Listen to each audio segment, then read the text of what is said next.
haven't really, I just think we haven't really done much with it.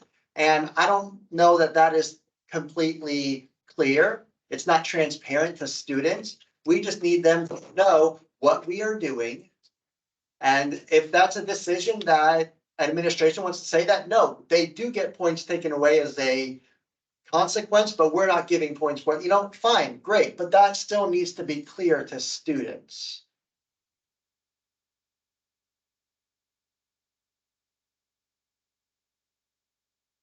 Probably one of the biggest factors in the controversy from the last session was, are they communicating with you that they're going to be late? That seemed to make a big difference for folks. Is, okay, I'll accept it late if you communicate to me that it's late without penalty. But if you don't communicate with me, then all bets are off and you go with what the rubric says. Yeah, it's hard to, if there are exceptions, that has to be admitted as well, but you still have to have it written and clear for students how you will assess and how you will take it all into account.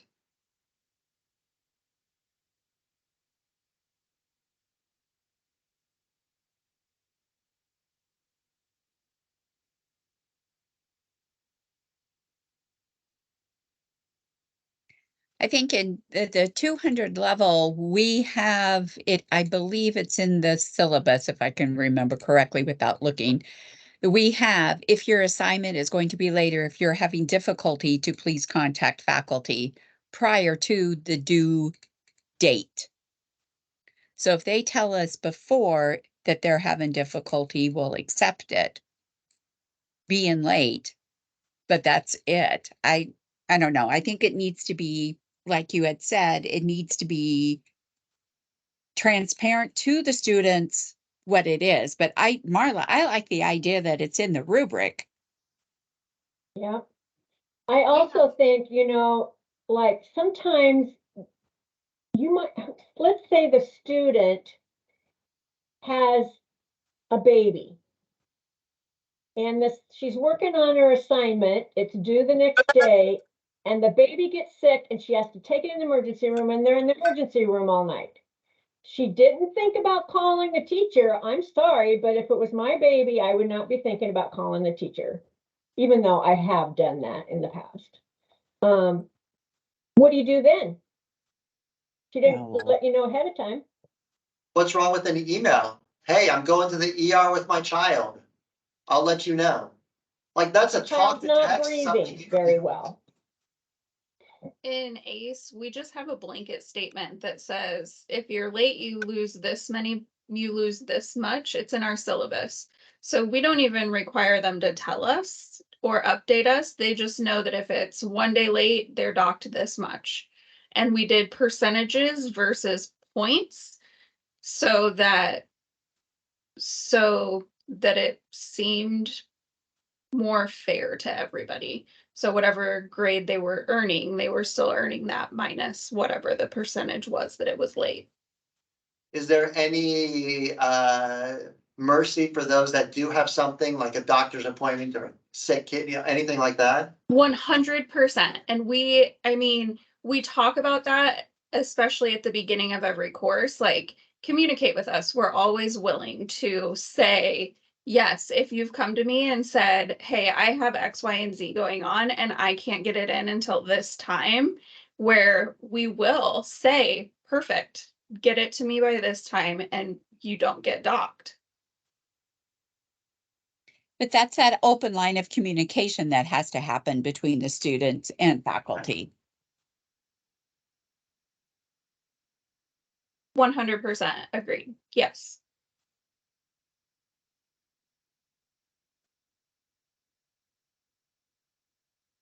I think if it's just in regards to the late assignments, just presented to the students ahead of time, whether it be in the rubric or whether it be on every assignment, that's just a lot of petty work to have it on every assignment. But if it's put in the rubric somewhere, or even on your course calendar, written on that course calendar, if you feel that you're not able, or if something comes up, to please contact faculty, and then how the faculty wants to be contacted.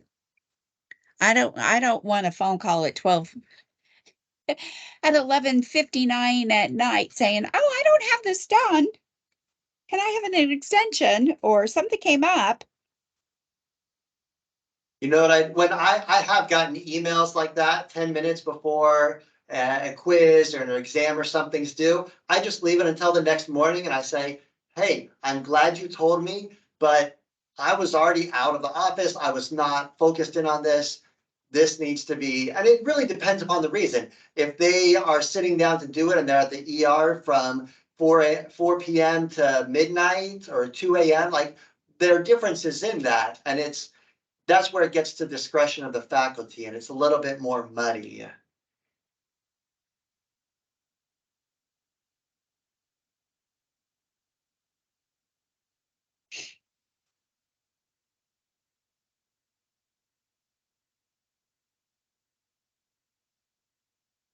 So any other thoughts on grading, or do we want to explore some of the other, or I shouldn't say grading, but late papers, or do we want to explore other areas? How many of you took the grading quiz? I thought that was an interesting one. It brought out a lot of interesting ideas.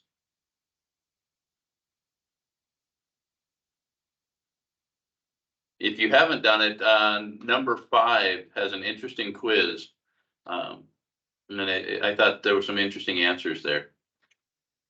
One was the idea of the bell curve. Some people are very tied into the bell curve, and this is saying really bell curve should probably disappear. Any thoughts?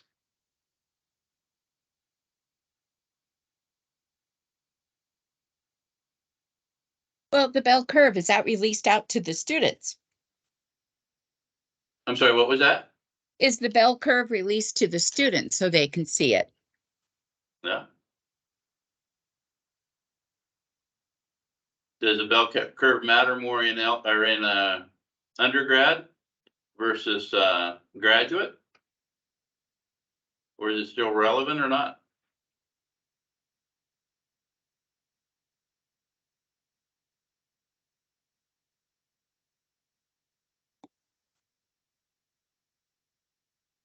I think that, I guess this is just me personally. The bell curve is what is supposed to be quote unquote normal. And that's changed over the past 5 to 10 years. Well, it's probably changed a lot. But I don't understand why if we have students that are doing at an A level, if they are performing at an A level, why can they not all get that? Are all students going to do that? No, they're not, because students are at different places. I've had semesters where I have students where I have 1 or 2 A's, a bunch of C's, and then a couple people failing. And that does not follow a bell curve at all. But the assessments that I use have proven that when I have larger numbers, it follows that bell curve, at least more normally. There are students that are able to do that. And so I think forcing a bell curve is a problem, but we don't always have the population to fit that bell curve. There was some concern about grade inflation, so that we had a bell curve that was shifted more toward the A side. So we had a lot more A's and fewer failures. And so that was a little bit of the discussion that was going on.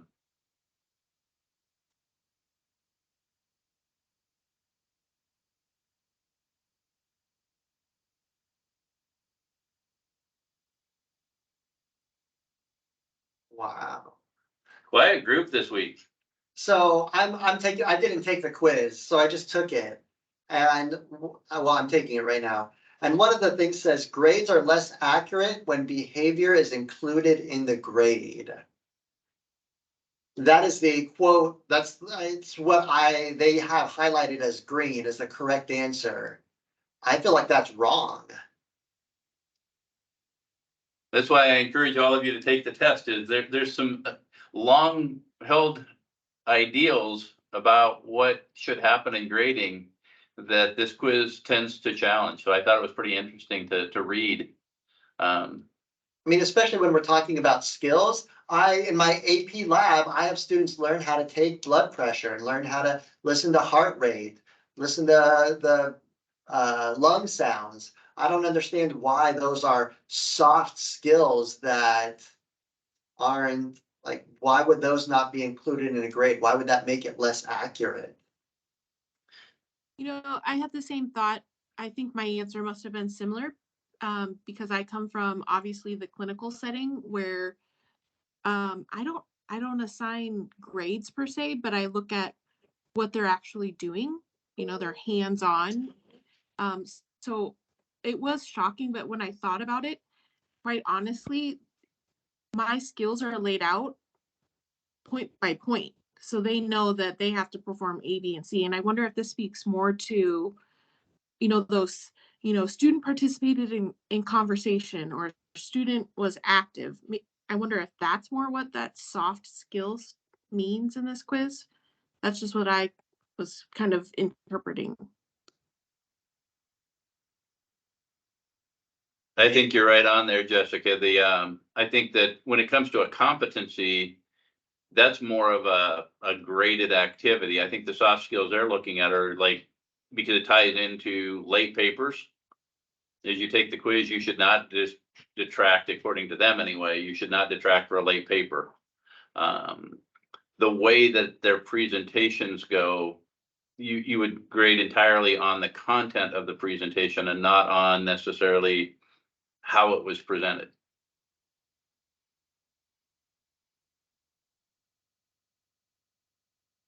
Any other thoughts? Here's a question that kind of, I wonder if it goes into this is, I had a pretty interesting discussion with another faculty member about performance in the clinical setting, but assigning points to different things when, at least in nursing for a clinical, it's a pass-fail course. So I'm assigning points to, you know, whatever it may be, the skill they're performing or meeting a clinical evaluation. But then in the end, it's really, did you pass or did you fail? So, and there's no clear definition of if you meet this many points, you pass.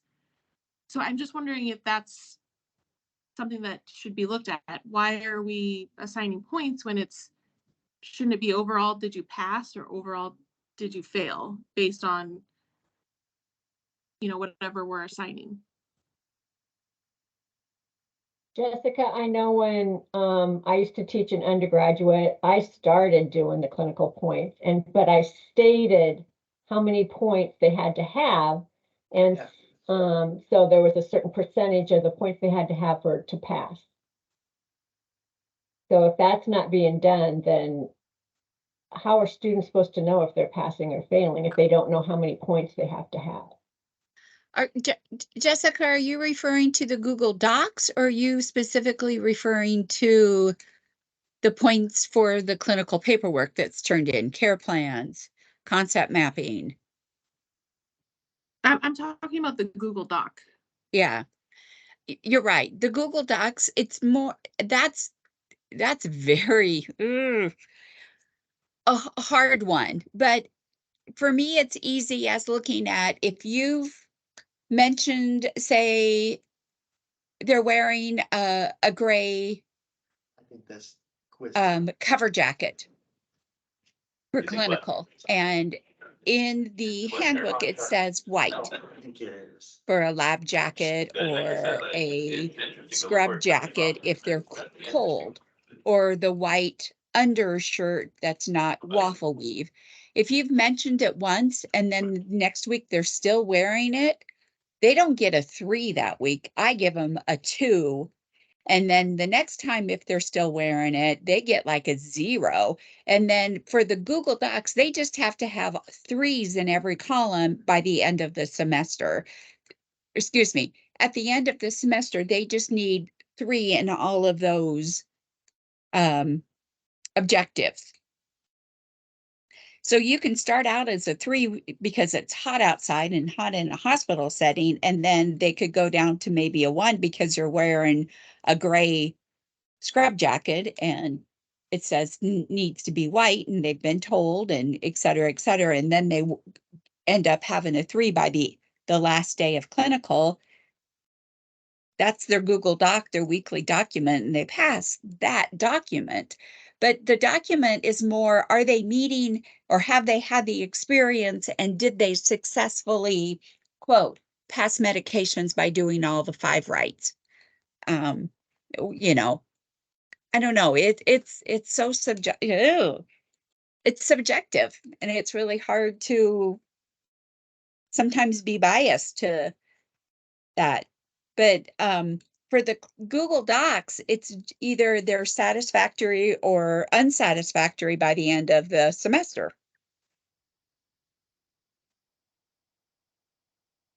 I just wonder if it should be laid out better so then students know what to expect with that Google Doc. We're asking them to review it each week. And Right. I feel like I'm getting a lot of conversation from students about, well, I may have not met it this week, but I'm gonna get 3s next week, so I'll be fine. What's 1-2 or what's 1-1, honestly.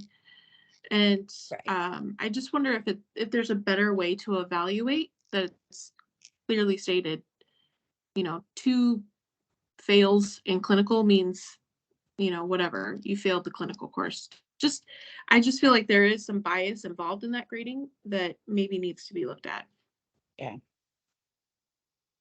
So I guess my question is, you cannot remove bias 100% from any of these courses because you go to the skills that people use and people say you should do things different ways. You should approach things in different ways. So like you already, just in that skill part, there is bias.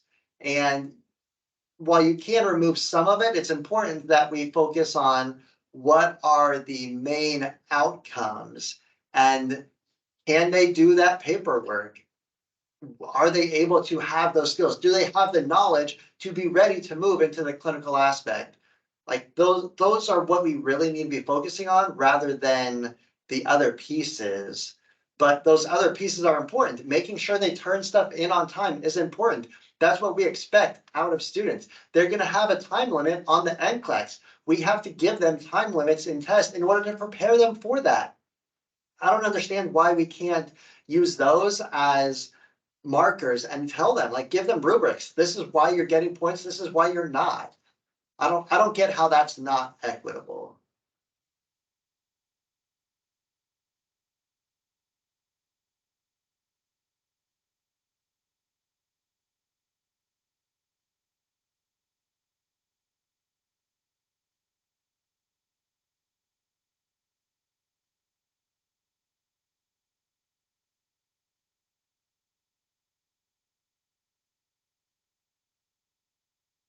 Also, if anybody else took this quiz, does anybody else think it's as bad as I do? I think it's hot garbage, more or less. I think of the I six. just took it and I missed one. Oh, really? So I feel like I got most of them wrong.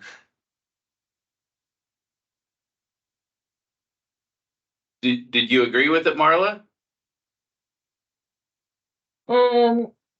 Well, it was the one where I hate questions like that. A and B, B and D, C and F. It's just Yeah. like, I don't know what I want to put here, so I just, And even with all those and I options, I didn't found really that, agree with B, so. and even with all the options, I found that they didn't always represent the way I felt about their question. So Yeah, I didn't feel like it could answer accurately. Like I find that giving this, it's talking about you can give an exam or a high stakes assessment multiple times and then allow the student to replace that grade.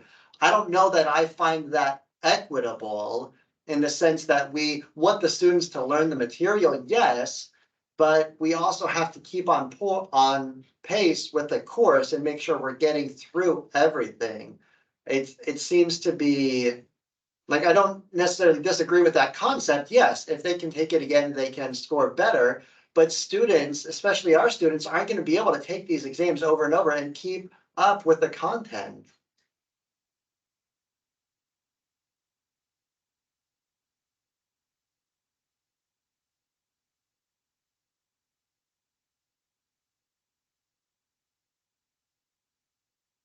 One thing I noticed about the quiz piece was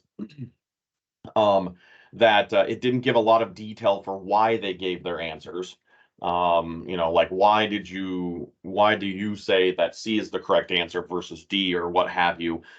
So there's a lot more reading involved. I mean, to me, I think this would have been a lot more helpful if they would have provided links and things like that to take us to the research or where they're getting this information from. I think there's also, just to hit off of that, if we're talking about K-12 versus higher education, I think there's a difference there. Yes, exactly. Especially if you start looking at undergraduate versus graduate, like there's also a difference there. There are expectations that you have for those students that you need to be teaching and you need to be keeping in mind.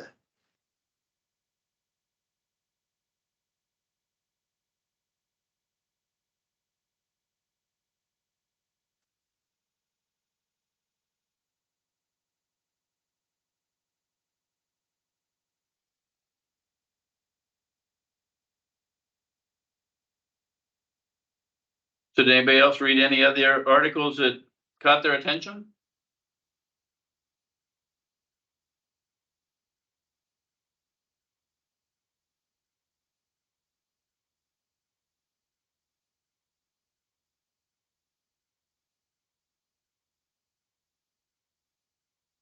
So anybody have any thoughts about, I find that when I have, in the diverse population that we have, oftentimes I will say something and that'll be not misinterpreted, but it just means something different to people in different cultures. When you say certain things like, oh, the exam is coming up, we don't need to stress or fret about it, we'll get there. Like I just feel like I've had that come back as well, they said that there's more coming and we didn't get anything more, so I should have been worrying about it that whole time. Has that happened? Does that question make sense? This is Janine. Yes, it does. I mean, I'm not saying it has happened in my course but I can understand the misunderstanding because also English is my second language. Sure. But I am in a meeting, church meeting with my husband where we do a Bible study and it's primarily Spanish speakers. And by default, my husband just has to be there. And I noticed that sometimes the way when he's talking to speakers where English is a second language, I sometimes ask him to rephrase what he says so it's more clear, because when you have the nuances of a language that is not your own, it can be interpreted differently by speakers whose language is not primarily English. So yeah, maybe rephrasing, saying it, and then trying to rephrase it like more simple, direct ways. I don't have an example right away, but I a lot of times I'll tell my husband, how about you say, can you rephrase your question? Can you rephrase this? Just to make it very simple. Yeah. Or I wouldn't say simple, but very straightforward where there's no room for ambiguity. So I mean, I guess my going back to that example I used, I was talking, we are basically finished with all of the conceptual material leading up to an exam in 2 weeks. And the rest of it's just memorization. So I told them we have a lot of the material coming up, but all the conceptual pieces are already done. So I'm going to have these activities where we're going to go through them. Don't feel overwhelmed, don't feel stressed too much, but let's work through the material. And I feel like that, I don't know if that's not simple enough. Could that be possible? I guess I don't know if that's I don't know. Yeah, I mean, it is simple, but I guess breaking it down into like, I don't know, tell them we finished the material, we have this more coming up. Don't worry about it. Because what we have to learn is not as hard, or just kind of trying to rephrase. It's a little bit hard necessarily for me. but I do understand because I work or I have, there's a lot of non-native English speakers at our church. So Sure. when I talk to them and being, English my second language, I know how to use phrases that are uh, clear, that don't contribute to ambiguity. But then when I hear my husband, who's a native English speaker, I can see where there could be confusion. I sorry, I don't know how to help you more, but maybe work in phrases and things, or maybe do a lot of research on expressions and things like that. But I didn't study that field, so I'm not sure how to. Sure. Yeah. Okay.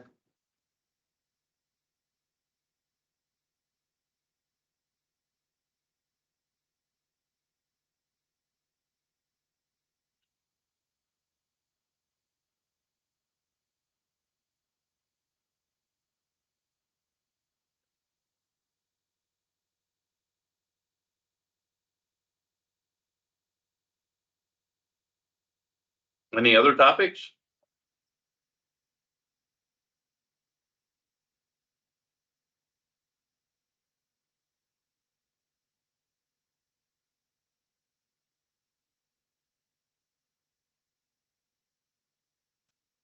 All right. Well, sounds like we've talked this topic out quite well.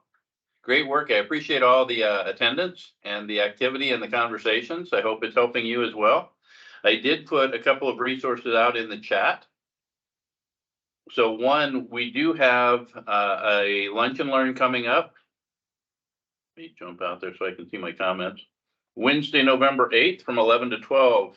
Allison's going to be talking about the new DEI syllabus checklist. So that's something that you certainly want to be involved with and kind of understand where that's coming from. And then finally, make sure that you're going out to the Qualtrics survey and doing your survey for Dove Points. It's important to do that. We track all of that for HLC. So that survey is the way that we report to HLC. So make sure when you participate in a create activity that you go ahead and do that survey for a couple reasons. One is the HLC side, but also this spring we will be moving our fall development day to spring, and we're going to be awarding prizes. So the way that it will work is for every Dove activity or create activity that you do, you get a raffle ticket. For those of you that have been around, you know the drill. But you'll get a raffle ticket, and then we'll have several prizes that people will want, that you can throw your raffle tickets in the prize of your choice and see if you can win. So lots of great reasons to fill out your surveys. I've got the link to the survey out there, so please fill that out as well. Any final comments or questions? Well, again, thanks for all the participation. It was great. I love the lively conversations, and we'll see all of you again next week, I hope. So have a great week and keep up the great work. Thank you. Thank Thanks, you. Mark. Yeah. Thank Have you. a good one. You too.